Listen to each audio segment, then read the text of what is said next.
भारत सरकार की महत्वाकांक्षी मदरसा आधुनिकीकरण योजना जो कि शिक्षा मंत्रालय भारत सरकार से चल रही थी, उस स्कीम में मदरसा आधुनिकीकरण शिक्षकों का 4 साल का मानदेय बाकी है। कई शिक्षक आत्महत्या कर चुके हैं।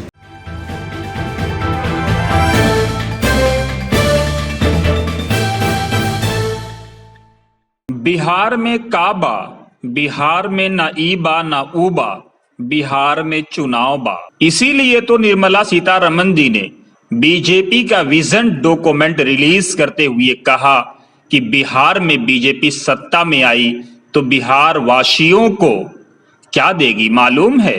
फ्री में वैक्सीन देगी। वैक्सीन नहीं, कौन सा वैक्सीन? वही कोरोना वाला। तो बिहार वालों को कहना चाहिए था कि मैडम, जब एक ध्वज एक विधान की बात भाजपा करती है तो फिर ये भेदभाव क्यों? ये बिहारियों पर मेहरबानी क्यों? इस मेहरबानी का कारण क्या है? तो क्यों ना अभी से लोकसभा चुनाव करा दिया जाए ताकि पूरे देशवासियों को ही फ्री में वैक्सीन मिल जाए। कौन सी वैक्सीन? वही कोरोना वाली वैक्सीन। बेहतर होता कि निर्मला जी अपने पूरे संबोधन में बीजेपी का विजन डॉक्यूमेंट जारी करते वक्त कम से कम यही कह देती कि बिहार के जो मदरसा आधुनिकीकरण शिक्षक संघ के जो अध्यापक हैं, जो शिक्षक हैं, जो शिक्षा दे रहे हैं, उन्हीं को उनकी सैलरी मिल जाएगी। 50 महीने से जो उनका बकाया वेतन है वही मिल जाएगा। सिर्फ बिहार वालों को ही देने का ऐलान कर देती, लेकिन ऐसा नहीं हुआ। देंगी क्या? वही कोरोना वाला वैक्सीन। कहीं ऐसा ना हो कि 15 लाख की तरह वो वैक्सीन भी बस वैक्सीन ही रह जाए। बहरहाल उम्मीद अच्छी रखनी चाहिए। सरकार हमारी है, सरकार देश की है। To the people, by the people, for the people. तो फिर क्यों ना सरकार से अपेक्षा रखें। इसीलिए मदरसा आधुनिकीकरण शिक्षक संघ के लोग बार बार दिल्ली जा रहे हैं। एजाज अहमद, इस्लामिक मदरसा आधुनिकीकरण शिक्षक संघ के नेता, एक बार फिर दिल्ली पहुंचे। उन्होंने प्रधानमंत्री मोदी का भी दरवाजा खटखटाया, नोक किया, साहब हमारी फरियाद सुन लो। राष्ट्रपति महोदय के यहाँ गए, बोले साहब हमारी फरियाद सुन लो। हम पिछले 50 महीने से भूखे हैं, लाले पड़ गए हैं रोजी रोटी के। हम शिक्षा दे रहे हैं, हम भारत को दुनिया में सुपर पावर बनाना चाहते हैं। प्रधानमंत्री जी, आप ही ने तो कहा था कि एक हाथ में कंप्यूटर और दूसरे हाथ में कुरान देंगे, लेकिन अब तो बात यह हो रही है कि मदरसों को बंद ही कर दिया जाए। मदरसों को आतंकवाद का अड्डा कहा जा रहा है। ये कौन से मदरसे हैं? ये वही मदरसे हैं कि पड़ी जरूरत देश को जब जब किया कमाल इन्हीं ने, देश को एक से एक बढ़ करके लाल दिया इन्हीं ने। निकले जाकिर फखरुद्दीन कलाम मदरसों से, मत जोड़ो आतंकवाद का नाम मदरसों से। साहब ने करम किया, करम इतना बड़ा हुआ कि शिक्षा का पूरा मामला ही अल्पसंख्यक कार्य मंत्रालय को सौंप दिया। यानी अब मुसलमानों से जुड़ी शिक्षाओं को अल्पसंख्यक कार्य मंत्रालय देखेगा। सोचिए, जब शिक्षा का ये भेदभाव होने लगे, जब शिक्षा का इस तरह से टकराव होने लगे, तो फिर क्या होगा? आप समझ सकते हैं मंशा क्या है। क्योंकि अभी तो आंकड़े बिहार में आए हैं कि बिहार में उच्च शिक्षा का दर कैसा है। कितना शर्मनाक है, कितना अफसोसनाक है कि बिहार में 33 यूनिवर्सिटियों में से कोई स्टेट प्राइवेट यूनिवर्सिटी नहीं है और ना ही कोई डीम्ड यूनिवर्सिटी है। फिर शिक्षा पर फोकस कैसे होगा?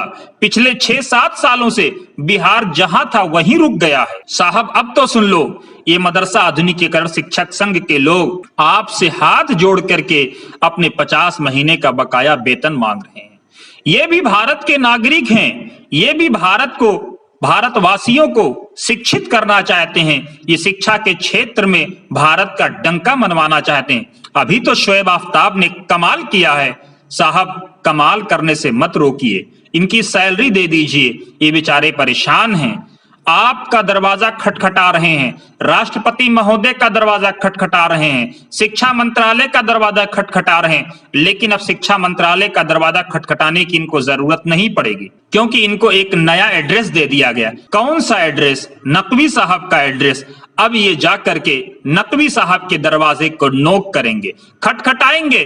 पता नहीं साहब सुनेंगे या क्या करेंगे, ये तो समय बताएगा। लेकिन उम्मीद रखिए, शायद मदरसा आधुनिकीकरण शिक्षक संघ के लोगों को आज नहीं तो कल इनकी तनख्वाहें जरूर मिल जाएंगी। इनका तो यहां तक कहना है कि इनकी उम्मीदें टूट रही हैं। ये मायूस हो रहे हैं। इनके साथी एक एक करके दुनिया से जा रहे हैं। कई लोगों को हार्ट अटैक हो गया, कई लोग भुखमरी के डगर पर हैं। सरकार सुन लो, सरकार सुन लो, सरकार इनकी फरियाद मान लो। ये पाकिस्तान पाकिस्तान पाकिस्तान करने से कुछ नहीं होने वाला है। ये पाकिस्तान का नारा सिर्फ चुनाव में आता है, चुनाव के बाद पाकिस्तान गायब हो जाता है। जैसे ही चुनाव आता है वही पाकिस्तान, वही पाकिस्तान, वही पाकिस्तान। पाकिस्तान का नाम लेने से, उस दुश्मन देश का नाम तो कम से कम मत लो, उसका नाम लेने से क्या होगा? क्या भारतवासियों को शिक्षा मिल जाएगी? क्या भारतवासियों को रोजगार मिल जाएगा? क्या भारतवासियों के दामन में खुशियां आ जाएंगी? क्या हमारी जीडीपी अपग्रेड हो जाएगी? अगर ऐसा होने वाला है तो पूरा राष्ट्र ही 130 करोड़ क्यों ना पाकिस्तान पाकिस्तान पाकिस्तान की माला जपे। इसलिए सरकार पाकिस्तान का नाम मत लो। इसीलिए तो ब्रिगेडियर उस्मान ने नौशेरा और झांगड़ में पाकिस्तानियों का सीना छलनी कर दिया था। वो दुश्मन देश है। इसीलिए तो ब्रिगेडियर उस्मान ने पाकिस्तानी गोलियों से अपने सीने को छलनी करा लिया था, लेकिन जिन्ना की काल पर पाकिस्तान नहीं गए थे।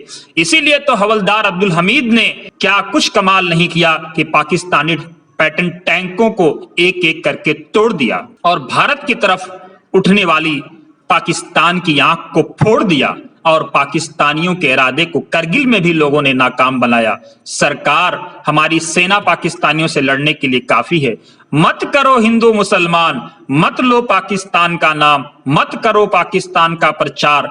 आज देख रहे हो कोरोना में हम कहां खड़े हैं, दुश्मन देश कहां खड़ा है। इसलिए अब बंद करो पाकिस्तान का प्रचार, मत लो पाकिस्तान का नाम, वो दुश्मन देश है।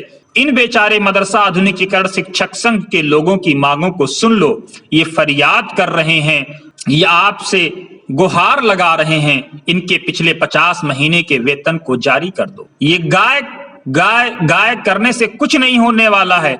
गाय को तो जमीयत उलमा हिंद ने कहा ही था कि आप इसको राष्ट्रीय पशु घोषित कर दो। मौलाना सैयद अरशद मदनी ने इसका मुतालबा किया था। कहाँ गया गाय से आपका प्रेम? यही गाय नॉर्थ इंडिया में मम्मी बन जाती है, लेकिन गोवा जैसे राज्यों में यम्मी क्यों बन जाती है?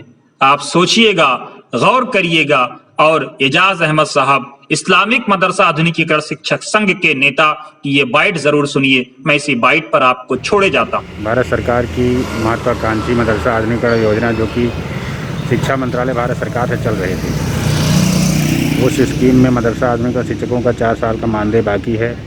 कई शिक्षक आत्महत्या कर चुके हैं, लेकिन बजाय मदरसा आधुनिकीकरण शिक्षकों का मानदेय देने के, सरकार ने इस योजना को शिक्षा मंत्रालय से अल्पसंख्यक कार्य मंत्रालय स्थानांतरित कर दिया।